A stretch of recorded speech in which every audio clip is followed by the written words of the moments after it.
आप सभी लोग एक बार फिर से स्वागत है आपका हमारे YouTube channel study with Yogesh में। लास्ट टाइम पे हमने पॉलिटी में जो कवर किया था बच्चों, आपने देखा होगा राज्यसभा लोकसभा की संरचना और उसके साथ साथ जो हम महान्यायवादी और उसके क्या अधिकार होंगे मंत्रियों के, अगर वो वहां के सदस्य नहीं हैं तो। ठीक है, आज हम उससे आगे की ओर बढ़ते हुए संसद के अधिकारी पढ़ेंगे। यानी संसद के अधिकारी का मतलब आपको दो तीन चीजें देखने को मिलेंगी यहाँ पे।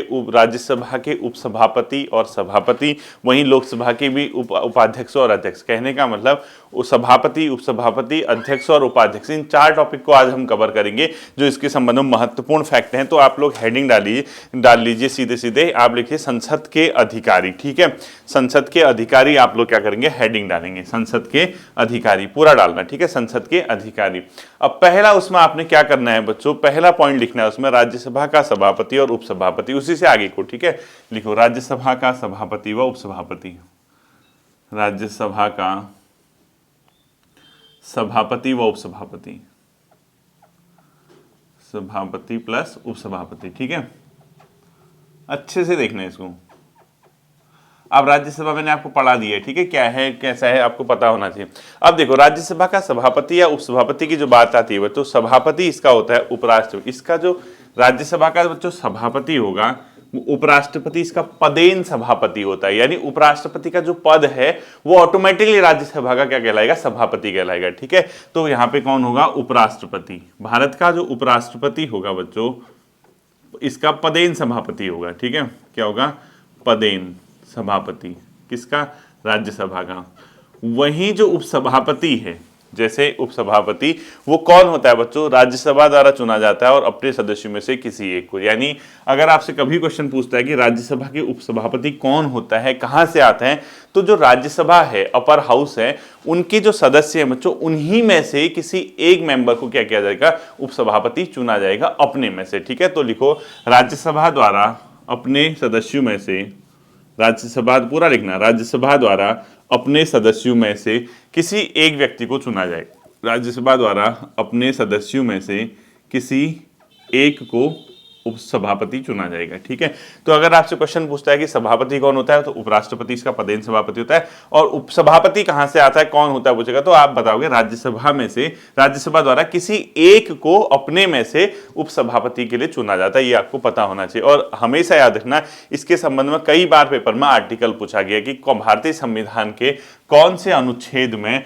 राज्यसभा के सभापति व उपसभापति का प्रावधान किया गया है, तो आर्टिकल 89। ये बहुत इंपॉर्टेंट है, स्टार लगा देना इस पे। ठीक है, तो आर्टिकल 89 में बहुत बार क्वेश्चन पूछा गया है कि किसमें इसके सभापति और उपसभापति का वर्णन किया गया है, तो आर्टिकल 89 में, तो आपको ये ध्यान में रखना है। ठीक है, इसके बाद आता है बच्चों, अगर बाई चांस किसी केस में उपसभापति का पद रिक्त होता है या पद त्याग करता है, पद से हटाया जाता है, तो उस समय क्या होगा, सभापति के लिए नहीं बोल रहा हूं मैं। ठीक है, अगर उपसभापति यानी राज्यसभा का उपसभापति पद त्याग कर देता है या पद से हटाया जाता है या किसी कारण वो रिक्त होता है, तो उस केस में क्या होगा, तो हमने ये देखना है। देखो, तो अगला पॉइंट लिखो, उपसभापति, उपसभापति लिखा है। ठीक है, हमने उपराष्ट्रपति नहीं लिखा है, उपसभापति मतलब ये वाला पर्सन। तो अगला पॉइंट लिखना है आपने, उपसभापति का पद, पूरा लिखना, उपसभापति का पद रिक्त होना, पद त्याग करना या हटाया जाना। उपसभापति का पद रिक्त होना, पद त्याग करना। ठीक है, रिक्त होना थोड़ा गैप में लिख रहा हूं, पद त्याग करना आप तथा हटाया जाना। तीन चीजें हो सकती हैं बच्चों जो उपसभापति का पद अपनी जगह से हट सकता है। यानी उपसभापति जो है राज्यसभा का, वो रिक्त हो गया, पद त्याग कर दिया है, हटाया जाना। ऐसे केस में क्या होगा, ध्यान रखना, उपसभापति का पद रिक्त तब होता है बच्चों जब राज्यसभा का सदस्य वो न रहा हो। यानी कोई ऐसा मेंबर अगर वो राज्यसभा का सदस्य न रहा हो या रिटायर हो गया या किसी कारण उससे ऐसा न हो, किसी का देहांत हो जाता है, तो किसी केस में अगर उस समय वो पद, वो राज्यसभा का मेंबर नहीं रहा, तो उसका पद क्या हो जाएगा बच्चों, रिक्त हो जाएगा। ठीक है, तो इसमें लिखो राज्यसभा का सदस्य न रहने पर,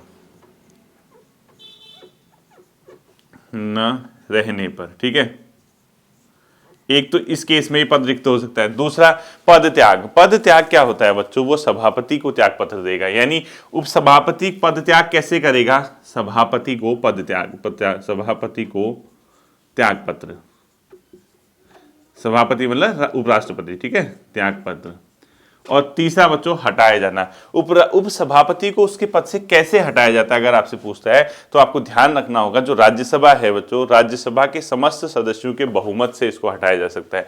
यानी राज्यसभा का समस्त, सपोज 100 मेंबर है तत्काल रूप से, तो 100 का बहुमत कितना होगा, 50+1 यानी 51 लोग। तो राज्यसभा में जितने मेंबर होंगे उसके आधे से एक ज्यादा, उसको बोलते हैं बहुमत, मेजोरिटी। मेजोरिटी मतलब 50%+1। तो राज्यसभा के उपसभापति को पद से कैसे हटाया जाता है, तो लिखो राज्यसभा के बहुमत द्वारा, विशेष बहुमत नहीं लिखा मैंने इसमें, ठीक है, और सिर्फ राज्यसभा लिखा है शब्द, देखो राज्यसभा के बहुमत द्वारा, इसमें लोकसभा नहीं आएगी इंटरफेयर करने, ठीक है। और लेकिन एक कंडीशन है बच्चों, इसके लिए 14 दिन पूर्व सूचना देनी होती है, दिन पूर्व सूचना देनी पड़ेगी आपको उपसभापति को, ठीक है, सूचना उपसभापति को देनी पड़ेगी कि आपको हम पद से हटाने का संकल्प पारित कर रहे हैं। तो ये इन 3 केस में पद रिक्त हो सकता है उपसभापति का, एक रिक्त होने पे जब वो राज्यसभा का सदस्य न रहा हो या किसी बात की वजह से न रहा हो, दूसरा वो पद त्याग करता है तो किसको अपना त्याग पत्र देगा, सभापति को, और उसको हटाने की प्रक्रिया कहाँ शुरू होगी, राज्यसभा में, और कितने दिन पहले उसको सूचना देनी होगी, 14 दिन पूर्व उसको सूचना देनी होगी, ठीक है, ये ध्यान रखना। इसके बाद आता है बच्चों सभापति के पद के कर्तव्य, जैसे ये तो 2 चीजें होंगी, ये तो उपसभापति के लिए होगा। अब तीसरी चीज आती है बच्चों, जो सभापति है, यानी जो सभापति का मतलब समझ रहे हो आप ना, सभापति का मतलब यहां पे है बच्चों उपराष्ट्रपति, ठीक है। तो तीसरी चीज हम लिखेंगे इसी में, ये आप समझ गए ना, पद से हटाया जाना और ये कैसा होता है। अगली चीज आपने लिखनी है इसके अंदर, अगला हेडिंग लिखो आप लोग, सभापति के पद के कर्तव्यों का पालन करने, सभापति के पद के कर्तव्यों का पालन करने, सभापति के पद के कर्तव्यों का पालन करने, ठीक है, सभापति के पद के कर्तव्यों का पालन करने, यानी आपने किसके पद का पालन करना है, सभापति के पद का, ठीक है। तो सभापति के पद के कर्तव्यों का पालन करने या सभापति के रूप में कार्य करने की उपसभापति या सभापति के, या सभापति के, पूरा लिखना आप, या सभापति के रूप में कार्य करने की उपसभापति या अन्य व्यक्ति की शक्ति, सभापति के रूप में कार्य करने की उपसभापति या किसी अन्य व्यक्ति की शक्ति, उपसभापति या किसी अन्य व्यक्ति की शक्ति, ठीक है।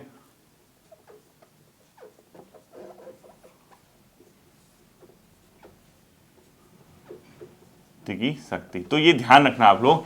इसमें क्या है बच्चों, पूरा सेंटेंस समझो, सभापति के पद के कर्तव्यों का पालन करने। कई बार क्या होता है, सभापति का पद रिक्त हो जाता है, कारण क्या है, हो सकता है कि सभापति, जैसे सभापति कौन होता है, उपराष्ट्रपति, सपोज राष्ट्रपति का पद किसी वजह से राष्ट्रपति छुट्टी में या कुछ ऐसी बात है कि उपराष्ट्रपति को राष्ट्रपति के रूप में कार्य करना पड़ रहा, तो उस समय क्या होगा, पद रिक्त हो जाएगा।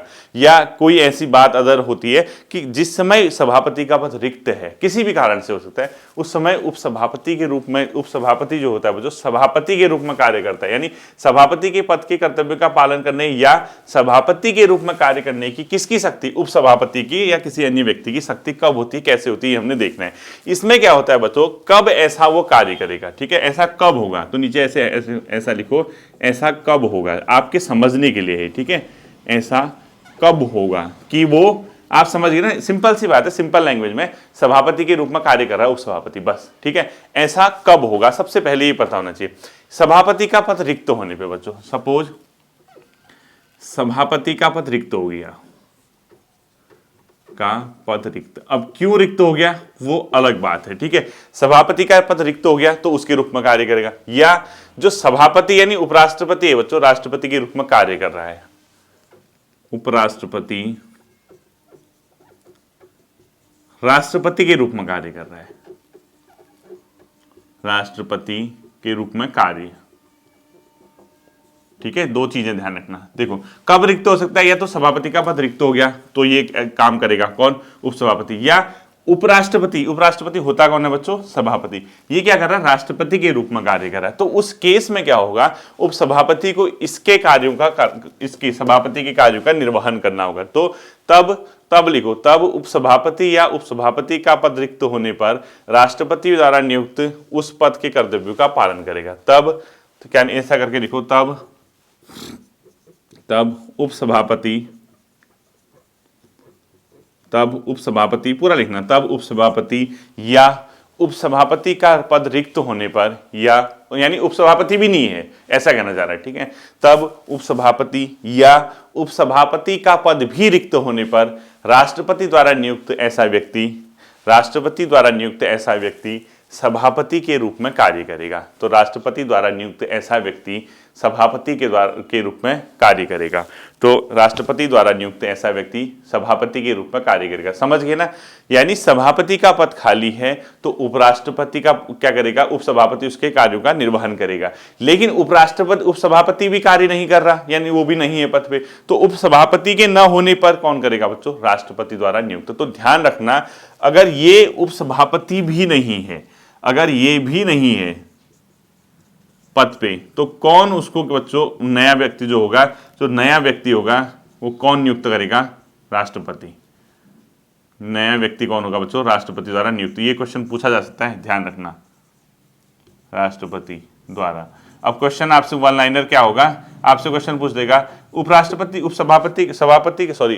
सभापति का पद रिक्त होने की दशा में यदि उपसभापति भी अपने पद पर नहीं है, पूरा सुनना, सभापति का पद रिक्त होने पर यदि उपसभापति भी अपने पद पर नहीं है तो सभापति के रूप में कार्य करने हेतु किसी अन्य सदस्य की नियुक्ति कौन कर सकता है, तब होगा राष्ट्रपति। ऑप्शन होगा राज्यसभा, राष्ट्रपति, प्रधानमंत्री, या जो है कोई और पूछ देगा, ठीक है, इस तरीके से। तो ध्यान रखना, इस वाले क्वेश्चन को ऐसे पूछा जा सकता है। इसमें क्या होता है बच्चों, एक नोट करके लिखो, राज्यसभा की किसी बैठक में सभापति की अनुपस्थिति में, अब बैठक वाला हो गया, ठीक है। अब बैठक चीज तो ये तो क्या हो गया, अब ये दोनों में अंतर है। ये तो हो गया बच्चों उसके कर्तव्यों का पालन, यानी वो बंदा है ही नहीं। लेकिन कई बार क्या होता है बच्चों, बैठकें होती हैं, बैठक का मतलब समझ रहे हो आप, जैसे राज्यसभा का सत्र चलता है तो बैठक वगैरह होती है, तो कई बार क्या होता है जो सभापति होता है वो नहीं होता उसमें, ये पद रिक्त नहीं, तबियत खराब हो रही है, बुखार आया है, 2 दिन की छुट्टी गया है, ऐसा वाला कह रहा हूँ। पद रिक्त होना तो अलग चीज है ना, वो तो दूसरे के रूप में कार्य कर रहा है, वो अलग चीज है। लेकिन कई बार क्या होता है, जैसे आज मैं अध्यक्ष, सपोज मैं तो नहीं, आप हैं, ठीक है, आज राज्यसभा के आप क्या है, सभापति है, तो आप उसकी चेयरमैन है उसकी, तो आपने कहा यार कल मैं 2 दिन की छुट्टी जा रहा हूँ, तो उस केस में कह रहा हूं मैं, ठीक है। तो नोट करके लिखो, सभापति की अनुपस्थिति में पूरा लिखना है, ठीक है। सभापति की अनुपस्थिति में सभापति की अनुपस्थिति में उपसभापति, पूरा लिखना है, ठीक है। सभापति की अनुपस्थिति में उपसभापति तथा यदि उपसभापति भी न हो तो राज्यसभा द्वारा पूरा लिखना है, यदि उपसभापति भी न हो तो राज्यसभा द्वारा अवधारित कोई व्यक्ति राज्यसभा की अध्यक्षता करेगा। राज्यसभा द्वारा अवधारित कोई व्यक्ति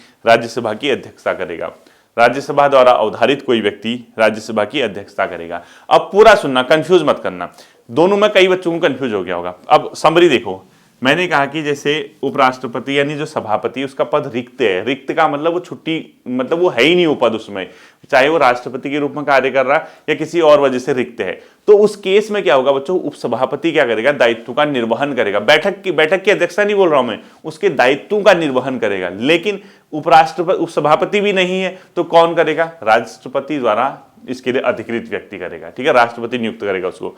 और दूसरा क्वेश्चन क्या था, यार आज चलो बैठक तुम कर लेना यार अध्यक्षता, बैठक क्योंकि अध्यक्षता है, वो नॉर्मल सदन चल रहा है, आज मैं नहीं आ पाऊंगा, मैं थोड़ा लेट हो जाऊंगा, ऐसे केस में कह रहा हूँ। ऐसे केस में सभापति ने फोन किया, यार देख लेना यार मैं अभी थोड़ा लेट हो जाऊंगा यार, 2 दिन की छुट्टी जा रहा हूँ, तो उसकी जगह कौन होगा, उपसभापति ने कहा चलो मैं भी नहीं हूँ भाई, तुम देख लेना यार, बैठक ही तो है, कल तुम अध्यक्षता तुम कर लेना। उस केस में राज्यसभा उसको क्या करेगी बच्चों, ऐसे व्यक्ति को अवधारित करेगी, कौन उसकी अध्यक्षता करेगा, ठीक है। अगला लिखना, जब सभापति या उपसभापति को पद से हटाने का कोई संकल्प विचाराधीन हो तो क्या होता है। देखो, यानी हमारा जो सभापति है, यानी सभापति या उपसभापति को पद से हटाने का कोई संकल्प विचाराधीन हो, यानी इसको हटाने का क्या है, पद से कोई संकल्प विचाराधीन हो। कहने का मतलब है हमने क्या करना है बच्चों, इनको इनके पद से हटाना है, और ऐसा एक प्रोसेस चल रहा है, हटा नहीं है। उस केस में क्या होगा, उस केस में होता है बच्चों ये दोनों व्यक्ति सदन की कार्यवाही में भाग ले सकते हैं। ये दोनों क्या होगा, सदन की कार्यवाही में भाग ले सकते हैं, ठीक है, पहली चीज। दूसरा, सदन में बोल सकते हैं, किसी भी मैटर पे बोल सकते हैं, लेकिन वोट नहीं कर सकते। ये ध्यान रखना, वोट नहीं कर सकते। कहने का मतलब कोई बिल आया, उस पर वोटिंग करनी है, और ऐसा मैटर चल रहा है कि इनको हटाने का, इनको इनके पद से हटाने का कोई संकल्प चला है, विचाराधीन है, हटाया नहीं है, ठीक है। तो उस केस में क्या कर सकता है बच्चों, जो सभापति है बैठक में भाग लेगा, बोलेगा, लेकिन वोटिंग नहीं करेगा। कौन, सभापति के लिए, ठीक है, उपसभापति के लिए नहीं, क्योंकि सब वोटिंग करता है सभापति। ये सभापति के लिए ध्यान रखना है, ये कंडीशन किसके लिए, सभापति है। तो इसके ब्रैकेट में लिखो, ऐसे लिख दो, सभापति हेतु, सभापति हेतु। अब आपको एक बड़ी इंटरेस्टिंग चीज बताता हूं। एक भारतीय संविधान का अनुच्छेद 100 है बच्चों, आर्टिकल 100। इस अनुच्छेद 100 में क्या कहा गया बताए, जो राज्यसभा का सभापति होगा, ठीक है, या लोकसभा का अध्यक्ष होगा, ये लोग क्या करते हैं बच्चों, निर्णायक मत देते हैं। निर्णायक मतलब कई बार क्या होता है, किसी बिल पे इक्वल वोटिंग हो जाती है, पक्ष और विपक्ष ने किसी बिल पे 100 वोट दिए, अब न पक्षी की सुनी न विपक्ष की, तो उस केस में क्या होता है, राज्यसभा में बिल होगा तो राज्यसभा का सभापति, लोकसभा में बिल होगा तो लोकसभा का अध्यक्ष। ये क्या करते हैं बच्चों, अनुच्छेद 100 के तहत निर्णायक मत देते हैं, जिसको दिया वो जीता, ठीक है। तो उस केस में जब इनको, इस सभापति को इसके पद से हटा, क्योंकि उपसभापति के लिए तो ये लगेगा नहीं, ये वोट का अधिकार इसका तो जनरल सदस्य के रूप में है। सभापति क्या करता है, निर्णायक मत देता है, ये उपसभापति के लिए नहीं है, ठीक है, ये वाली कंडीशन। उपसभापति तो ये सब करेगा, लेकिन वोट का अधिकार उसमें ये सभापति के लिए स्पेशली मेंशन किया गया है। तो सभापति उस केस में वोट नहीं देता है, ध्यान रखना। वो निर्णायक मत जो अनुच्छेद 100 में वर्णित किया गया, यानी अगर लोकसभा के अध्यक्ष या सभापति, राज्यसभा के सभापति को उसके पद से हटाने का कोई चीज चल रही है, विचार चल रहा है, उस केस में क्या होता है बच्चों, इनको वोट करने का अधिकार नहीं होता है, ठीक है। इसी प्रकार से बच्चों अगला आता है लोकसभा का अध्यक्ष और उपाध्यक्ष। अगला पॉइंट लिखो, लोकसभा का अध्यक्ष और उपाध्यक्ष।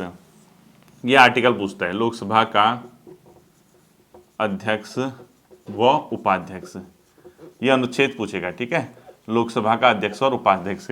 इसका अनुच्छेद है बच्चों भारतीय संविधान के आर्टिकल 93 में। कई बार क्वेश्चन आया है कि भारतीय संविधान के कौन से अनुच्छेद में लोकसभा के अध्यक्ष और उपाध्यक्ष का प्रावधान किया गया, तो अनुच्छेद 93 में इसका प्रावधान किया गया। पहली चीज आपको ये ध्यान रखनी है, ठीक है, आर्टिकल 93 में इसका प्रावधान किया गया। दूसरा, ये लोकसभा द्वारा चुना जाएगा और लोकसभा द्वारा ही इनको भी चुना जाता है, यानी लोकसभा के अध्यक्ष को कौन चुनेगा, लोकसभा द्वारा चुना जाएगा, लिखो, द्वारा चुना जाएगा, ठीक है। अब अंतर देखना, और ये उपाध्यक्ष को कौन चुनेगा, ये भी लोकसभा द्वारा चुना जाएगा, लोकसभा द्वारा चुना जाएगा, ठीक है। अब इसमें अंतर देखना बच्चों, जो राज्यसभा था उसमें सभापति पदेन था, पदेन मतलब उसको कोई चुनता नहीं है, जो उपराष्ट्रपति बनेगा वही उसका सभापति बनेगा, समझ रहे हो ना। और उपराष्ट्रपति का चुनाव कैसे होता है, संसद के दोनों सदनों के द्वारा उसमें और वोटिंग की जाती है। तो जो राज्यसभा है उसमें उपराष्ट्रपति जो है वो पदेन सदस्य है उसका, जो उपराष्ट्रपति बन गया वो सभापति बन गया। लेकिन यहाँ ऐसा नहीं होता। लोकसभा का अध्यक्ष कौन होता है बच्चों, जो लोकसभा के सदस्यों द्वारा चुना जाएगा, जबकि उपाध्यक्ष कौन होता है बच्चों, जो उसके क्या किया जाएगा बच्चों, उपाध्यक्ष भी लोकसभा के उसके द्वारा क्या किया जाएगा, चुना जाएगा। अगला पॉइंट लिखना है बच्चों आप लोगों को, अध्यक्ष और उपाध्यक्ष का पद रिक्त, त्याग व पद से हटाया जाना। सेम सेम जैसे आपने राज्यसभा में लिखा था ना, सेम लिख दो, अध्यक्ष व उपाध्यक्ष का पद रिक्त, अध्यक्ष व उपाध्यक्ष का पद रिक्त, त्याग क्या क्या लिखोगे, अध्यक्ष व उपाध्यक्ष का पद रिक्त लोकसभा के, ठीक है, लोकसभा के अध्यक्ष व उपाध्यक्ष का पद एक तो रिक्त लिखो, दूसरा क्या लिखोगे, दूसरा लिखो त्याग और पद से हटाया जाना, त्याग व पद से हटाया जाना, हटाया जाना। अभी आपने राज्यसभा के लिए लिखा ना बच्चों, सेम है, आप पद से हटाए जाने में लिखो, इसके नीचे लिखना, पद से हटाए जाने में लिखो लोकसभा के सामान्य बहुमत द्वारा। लोकसभा के सामान्य बहुमत द्वारा, यानी 50+1, 50% +1, लोकसभा के सामान्य बहुमत द्वारा। फिर उसके नीचे दिखना 14 दिन पूर्व सूचना देनी होगी, 14 दिन पूर्व सूचना देनी होगी, पहला चीज, ठीक है। त्याग मतलब त्याग पत्र, ठीक है। ये त्याग पत्र किसको देते हैं? अध्यक्ष देगा बच्चों उपाध्यक्ष को, ये क्वेश्चन बहुत आता है। लोकसभा का अध्यक्ष किसको देगा? उपाध्यक्ष को। और उपाध्यक्ष किसको देगा बच्चों? अध्यक्ष को। ये बहुत इंपॉर्टेंट क्वेश्चन है, लोकसभा अध्यक्ष त्यागपत्र किसको देता वाला, ये इंपॉर्टेंट कर देना। अध्यक्ष का ही लोग राष्ट्रपति लगाए जाते हैं इनमें, ठीक है। अध्यक्ष देगा उपाध्यक्ष को, उपाध्यक्ष देगा अध्यक्ष को, ठीक है, त्यागपत्र। और तीसरा देखना बच्चों पद रिक्त, लोकसभा का सदस्य न रहने पर। लोकसभा का सदस्य क्यों नहीं रहा, कई कारण हो सकते हैं, का सदस्य, और इसका भी आर्टिकल पूछता है, न रहने पर। सेम टू सेम है, जैसा वहां राज्यसभा के लिए था वैसा ही यहाँ पे है, लेकिन त्यागपत्र लिख लेना और इसका आर्टिकल क्या कर देना बच्चों आप लोग 94 कर देना, ठीक है। ये क्वेश्चन पूछता है कि लोकसभा के अध्यक्ष और उसके उपाध्यक्ष के पद रिक्त और हटाया जाना और त्यागपत्र का वर्णन किस अनुच्छेद में किया गया है? आर्टिकल 94 में किया गया है, ठीक है। ये इसको पक्का अच्छे से तैयार कर लेना। ये एक छोटी सी क्लास थी बच्चों, कल हम क्या करेंगे, पूरा इसका लोकसभा राज्यसभा का जो बचा होगा अधिकारी वाला, इसके साथ साथ जो डिसाइडिंग वोट होता है, निर्णायक मत होता है, ये सारी चीजें हम लोग कल वाली क्लास में क्या करेंगे, कवर करेंगे। आई होप कि ये चीज आपकी समझ आई होगी। फिर मिलते हैं अगले सेशन पे, अपना ध्यान रखिएगा। Thank you.